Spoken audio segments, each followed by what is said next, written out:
1,00,000 మంది శివభక్తులతో కలిసి మహారుద్రాక్ష పూజలో పాల్గొనండి. వెంటనే కాల్ చేసి మీ పేరును నమోదు చేసుకోండి. పంచముఖ ఆంజనేయ స్వామి వీరి అనుగ్రహం పొందాలి అంటే అసలు ఏం చేయాలి? హనుమాన్ చాలీసా ఇన్ని రోజులు నీ చదవాలి అని అంటూ ఉంటారు. నిజంగా అటు ఆ హనుమాన్ చాలీసా చదువుతూ వీరి అనుగ్రహం పొందాలి, ఇంట్లో అన్ని శుభాలే జరగాలి, ఏమన్నా ఏమంటారు భయంకరమైన పీడకలలు వచ్చే ఇల్లు కానీ, వచ్చే మనుషులు కానీ, నరదిష్టి కానీ వాటి నుంచి పోవాలి, విముక్తి కావాలి అంటే ఏం చేయాలి? అంటే అమ్మా, ఆంజనేయ స్వామి వారు అత్యంత శక్తివంతమైనటువంటి దేవతల్లో ఆంజనేయ స్వామి వారు చాలా మందికి తెలియని విషయం ఏంటయ్యా అంటే, ఆంజనేయ స్వామి వారిని ఒక్కరిని పూజిస్తే సకల దేవతల్ని పూజించినటువంటి ఫలితం కలుగుతుంది. ఎందుకు అంటే విశ్వరూపాన్ని ప్రదర్శించగలిగినటువంటి దేవుళ్లలో ఆంజనేయ స్వామి వారు. శ్రీకృష్ణుడు భగవద్గీత చెప్పినప్పుడు నేనేంటి, నా స్వరూపం ఏంటి, నా నుంచే అందరూ పుట్టారు, అందరూ నాలోకే వెళ్ళిపోతున్నారని భగవద్గీతని చెప్పారు కురుక్షేత్ర యుద్ధంలో. అప్పుడు స్వామివారి యొక్క తత్వాన్ని, అంటే విష్ణుమూర్తి యొక్క తత్వాన్ని శ్రీకృష్ణుడు చూపించాడు, విశ్వరూప సందర్శనం చేసి చూపించాడు, ఎవరికి అర్జునుడికి చూపించాడు. అలాగే పరమశివుడు ఈశ్వరుడు లింగ రూపంలో అంతా ఉన్నది నేనే, ఈ సృష్టిలో అంతా ఉన్నది జగతఃపితరౌ వందే పార్వతీ పరమేశ్వర, ఈ సృష్టిలో ఉన్నదంతా నేనే అని చెప్పి ఈశ్వరుడు తన యొక్క రూపాన్ని, ఈశ్వరుడికి పంచముఖ శివుడు అని పేరు, ఈశ్వరుడికి పంచముఖాలు. అలాగే ఈశ్వరాంశతో జన్మించినటువంటి రుద్రవీర్య సముద్భవాయ నమః అని ఆంజనేయ స్వామి వారికి పేరు. ఈశ్వరుడి యొక్క శక్తి నుంచి, వీర్యశక్తి నుంచి పుట్టినటువంటి వాడు ఆంజనేయ స్వామి. అటువంటి ఆంజనేయ స్వామి వారికి కూడా పంచముఖాలు. ఈ పంచముఖాల యొక్క శక్తి ఏంటి అంటే వందే వా నరనారసింహ ఖగరాట్, స్వామివారిలో నరసింహస్వామి శక్తి ఉంటుంది, గరుక్మంతుడి యొక్క శక్తి ఉంటుంది, అలాగే అశ్వనీ దేవతల యొక్క శక్తి ఉంటుంది, హనుమంతుడి శక్తి ఉంటుంది, అలాగే వరాహస్వామి వారి శక్తి ఉంటుంది. ఈ 5 యొక్క రూపము కూడా కలిపినటువంటి ఈ పంచభూతాత్మకమైనటువంటి రూపం ఆంజనేయ స్వామి. ఈ ఆంజనేయ స్వామి వారు తన యొక్క శక్తిని ఎప్పుడు చూపించారు? సముద్రాన్ని దాటి సుందరాకాండలో మొత్తం లంకానగరం అంతా కూడా సీతమ్మ వారి గురించి వెతికేసుకుని ఆఖరికి రావణాసురుడు సీతాదేవితో మాట్లాడి వెళ్ళిపోయిన తర్వాత ఆంజనేయ స్వామి సీతాదేవి ఆత్మార్పణం చేసుకుందాం అనుకుంటుంది. ఆపి సీతమ్మ వారి దగ్గరికి వెళ్తాడు ఈయన ఆంజనేయ స్వామి. వెళ్ళమ్మా, నన్ను రాముల వారు పంపించి ఇదిగో ఉంగరం, ఇదిగో తీసుకో, గుర్తు అని చెప్పిస్తాడు.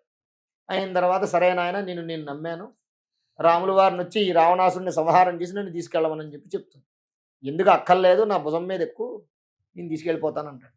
అంటే నువ్వు ఇంత చిన్నపిల్లాడిలాగా ఉన్నావు, ఏమిటి నువ్వు నన్ను భుజం మీద ఎక్కించుకుంటానంటే ఎలా తీసుకెళ్తావు అంటే, అమ్మా నన్ను తక్కువ అంచనా వేయకు అని చెప్పి మొట్టమొదటిసారి సీతమ్మ వారికి విశ్వరూప సందర్శనం చూపించాడు ఆంజనేయ స్వామి. సీతమ్మ వారికే విశ్వరూప సందర్శనం, ఎందుకంటే ఆయన ఈశ్వరుడు, సాక్షాత్తు పరమేశ్వరుడు, ఆయనలోనే అన్నీ ఉన్నాయి, పరమేశ్వరుడులోనే అన్నీ ఉన్నాయి.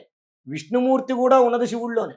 శివస్య హృదయం విష్ణు, విష్ణోశ్చ హృదయము శివ, శివుడిలోనే విష్ణువు, ఇతరత్ర దేవతలు, లోకాలు అన్నీ ఈశ్వరుల్లోనే ఉన్నాయి. అటువంటి ఈశ్వరుడు స్వరూపమైనటువంటి ఆంజనేయ స్వామి కదా, ఆయన విశ్వరూపాన్ని చూపించాక చూసి సీతాదేవి నమస్కారం చేసిందట ఆంజనేయ స్వామి. నాయన ఈ శక్తిని నేను చూడలేకపోతున్నాను, తట్టుకోలేకపోతున్నాను, తగ్గించని చెప్పిందట. అయినా సరే అప్పుడు సీతాదేవి, అంటే అప్పట్లో సీతాదేవి పాతివ్రత్య ధర్మానికి మచ్చుతునక ఆవిడ తార్కాణం అన్నమాట. ఆవిడ ఇప్పుడు నువ్వు ఉన్నావు, నేను నీ భుజం మీద ఎక్కువ కూర్చున్నాను అనుకో, పరపురుషుడు, వాస్తవంగా పురుషుడు కాదు, వానరం, కోతి. అయినా సరే నువ్వు పురుషస్వరూపంతో ఉన్నావు కాబట్టి నేను ముట్టుకోకూడదు. అయినా నా భర్త ఉన్నాడుగా, నా భర్త యొక్క శక్తి వీడికి తెలియాలి, వీడు నన్ను తీసుకొచ్చాడు, నువ్వు నన్ను తీసుకెళ్ళిపోయావు అనుకో, నా భర్త చేతకాని వాడు అనుకుంటాడు. వాడికి చేత కాదు కాబట్టి, రాముల వారికి చేత కాదు కాబట్టి దూతను పంపించి ఇలాగ దొంగతనంగా తీసుకెళ్ళిపోయాడు కాబట్టి రాముల వారు చేతకాని వాడు అనుకుంటారు. అలా కాకుండా రాముడిని వచ్చి యుద్ధం చేసి రావణాసురు సంహారం చేసి నన్ను తీసుకెళ్ళమని చెప్పు, అప్పుడే వస్తాను, నేను రానని చెప్తుంది సీత. అలా మొట్టమొదటిసారి ఆంజనేయ స్వామి వారు తన యొక్క విశ్వరూపాన్ని సీతాదేవికి ఇచ్చారు. తర్వాత రెండోసారి భీముడు సౌగంధికా పుష్పాన్ని వెతుక్కుంటూ వెళుతూ ఉంటే గంధమాదన పర్వతం మీద ఆంజనేయ స్వామి వారు భీముడికి రెండోసారి ఆ యొక్క విశ్వరూప సందర్శనం చూపించారు. ఆయన ఏం చేశాడంటే భీముడిని పరీక్షిద్దాం అనుకుని ఒక వృద్ధ వానర రూపంలో, ముసలి కోతి రూపంలో పడుకుని ఉన్నట్ట. భీముడు వెళ్ళిపోతున్నాడు, గట్టిగా అరుచుకుంటూ కేకలు వేసుకుంటూ వెళ్ళిపోతున్నాడు. ఆయనకి ఏంటయ్యా అంటే ఆ గాలి, ఆ వాతావరణం, చల్లతనం ఇదంతా చూసేసరికి బాగా బాగా ఆహ్లాదం అనిపించి ఇప్పుడు పిల్లలు ఉంటారు కుర్రాళ్ళు, వాళ్ళకి కాస్త ఆనందం ఏళ్ళలో కేకలేస్తారు కదా, అలాగే భీముడు కూడా బాగా ఆహారవాలు చేసుకుంటూ వెళుతూ ఉన్నట్టు. ఆ అడవి అంతా కూడా, అరణ్యం అంతా కూడా, ప్రశాంతంగా ఉన్నదంతా కూడా బీభత్సం అయిపోయింది. వచ్చేవాడు భీముడు అని తెలుసుకుని ఆంజనేయ స్వామి వారు పరీక్షిద్దాం వీడని చెప్పి ఆయన యొక్క ముసలి కోతి రూపంలో పడుకున్నాడు. దారికి అడ్డంగా తోకను పెట్టి, తోక పెద్దగా చేసి పడుకున్నాడు.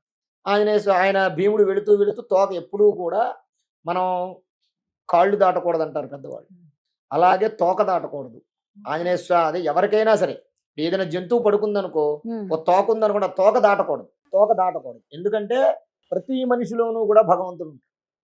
ప్రతి మనిషిలోనూ దేహో దేవాలయ ప్రోక్తో జీవో దేవ సనాతన చదేద జ్ఞాన నిర్మాల్యం సోహంభావేన పూజయేత్. ప్రతి మనిషిలోనూ భగవంతుడు ఉంటాడనేటటువంటిది పురాణ వాక్యం, వేదవాక్యం. కాళ్ళు దాటావో లేదా ఒక జంతువు అయింది, ఆ జంతువు తోక దాటావు, నువ్వు భగవంతుడి మీద నుంచి దాటినటువంటి పాపం నీకు కలుగు. అందువల్ల కాళ్ళు దాటకూడదు. పెద్దవాళ్ళు పూర్వం కాళ్ళు దాటావు మళ్ళీ దాటు అంటారు. అలా ఈ ఆంజనేయ స్వామి తోక దాటకూడదు కదా అని చెప్పి లే పక్కకు జరిగి అంటాడు భీముడు. అంటే నేను లేవను, ఎవరు నువ్వు అంటాడు. ఎవరు నువ్వు అంటే నేను భీముడిని, నువ్వు లేవనంటావేంటి, నేను వెళ్ళాలి, నా దారికి అడ్డంగా నీ తోక ఉంది, దాటకూడదని నుంచున్నానంటే నాకు ఓపిక లేదు, తోక జరుపుకునే ఓపిక లేదు, తోక జరపమంటాడు. అది ఎంతసేపు చిటికిన వేలుతో జరిపేస్తానని ఎంత ప్రయత్నం చేసినా సరే భీముడికి 1000 ఏనుగుల బలం ఉంటుంది. ఆ 1000 ఏనుగుల బలం ఉన్న భీముడు కూడా తోకను కూడా ఎత్తలేకపోతాడు. కనీసం ఎత్తలేకపోయేసరికి కొంతసేపటి తర్వాత భీముడికి ఆయాసం వచ్చి అలుపు వచ్చిన తర్వాత అప్పుడు అర్థం అవుతుంది, ఈ వానరం నేను ఇంతటి వాయుపుత్రుణ్ణే, ఇన్ని 1000 ఏనుగుల బలం ఉన్నవాడిని, ఈ ముసలి కోతి చిన్న కోతి పిల్లది, ఈ కోతి పిల్ల తోక కూడా జరపలేకపోతున్నానంటే ఈయన త్రేతాయుగంలో వాయుపుత్రుడైనటువంటి ఆంజనేయ స్వామి అని గ్రహించి అప్పుడు పాదాల మీద పడి నమస్కారం చేసిన తర్వాత, నాన్న ఎప్పుడైనా సరే ప్రశాంతంగా ఉన్నటువంటి వాతావరణాన్ని ఎప్పుడు ఎవరు ఇబ్బంది పెట్టకూడదు. ఇబ్బంది పెడితే అది నిన్ను ఇబ్బంది పెడుతుంది. అలాగే ఇదేమిటి సంసారం కూడా అంతే.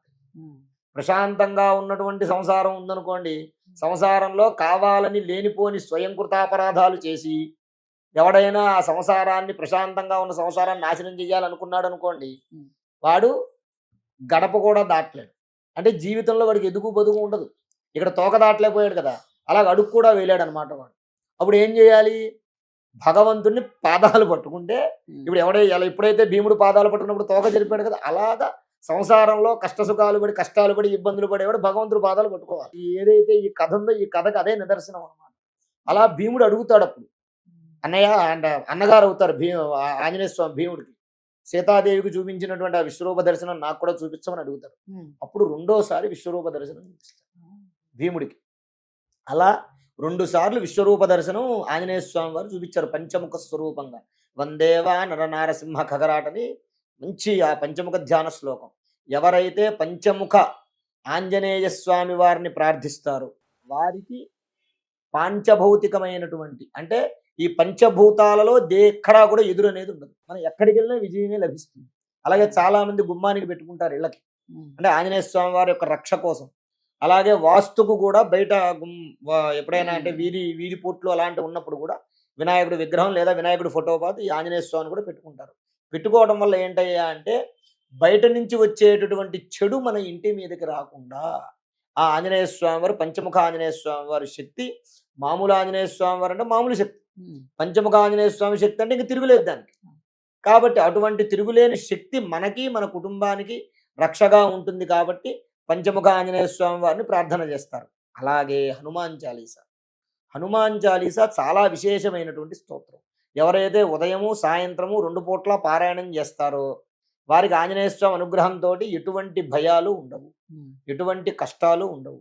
ఎందుకయ్యా అంటే రాముల వారికి ఎలాగైతే రాముడి యొక్క కష్టాన్ని నివారణం చేసి సీతని రాముణ్ణి కలిపాడో, అలాగా ఆంజనేయ స్వామి వారు మన యొక్క కష్టాలు నివారణం చేసి ఆనందం అనేటటువంటి రాముణ్ణి సీత అనేటటువంటి ఆత్మకి, అంటే రాములు వారు ఎవరు? పరమాత్మ. సీత అంటే జీవాత్మ, సీతాదేవి జీవాత్మ, రాములు వారు పరమాత్మ. ఈయన ఏం చేశాడు? సుందరాకాండలో జీవాత్మ పరమాత్మను చేరుకోవాలంటే ఏం కావాలి? భక్తి కావాలి. ఈ ఆంజనేయ స్వామి స్వరూపం ఏంటి? భక్తి స్వరూపమే కదా. ఈ భక్తి ద్వారా ఎలాగైతే సీతమ్మ వారిని రాముల వారితోటి కలిపాడో అలాగ మనల్ని కూడా భగవంతుడికి దగ్గర చేరుస్తాడు ఆంజనేయ స్వామి. తన దగ్గరికి చేర్చుకుంటాడు. మనల్ని తన బిడ్డల్లాగా ఎప్పుడూ ఎల్లప్పుడూ సంరక్షిస్తూ ఉంటాడు. నేను ఇందాక అన్నట్టు గురుగారు పీడకలలు అనేసి భయపడుతూ ఉండడం ఇవన్నీ పోవాలి అంటే ఇవన్నీ పోవాలి అంటే హనుమాన్ చాలీసా పారాయణం ఆ. రాత్రిపూట పారాయణం చేస్తూ ఉమ్. ఆంజనేయ స్వామి వారి సింధూరం ఉంటుంది. రోజు చక్కగా ప్రతి ఇంట్లోనూ తల్లి తను బొట్టు పెట్టుకుని ఆ పిల్లలకు కూడా ఉమ్. ఆ సింధూరం బొట్టు పెడితే ఎటువంటి పీడకలలు కానివ్వండి, భయాలు కానివ్వండి, పిల్లలు రాత్రిపూట అరవడం, కేకలేయటం, మంచం నుంచి లేచి పడుతూ ఉంటారు, కొద్దిగా చికాకు చేస్తూ ఉంటారు. అటువంటి చికాకులన్నీ కూడా నివారణ అవుతాయి. ధన్యవాదాలు. శ్రీ మహాగణాధిపతయే నమః.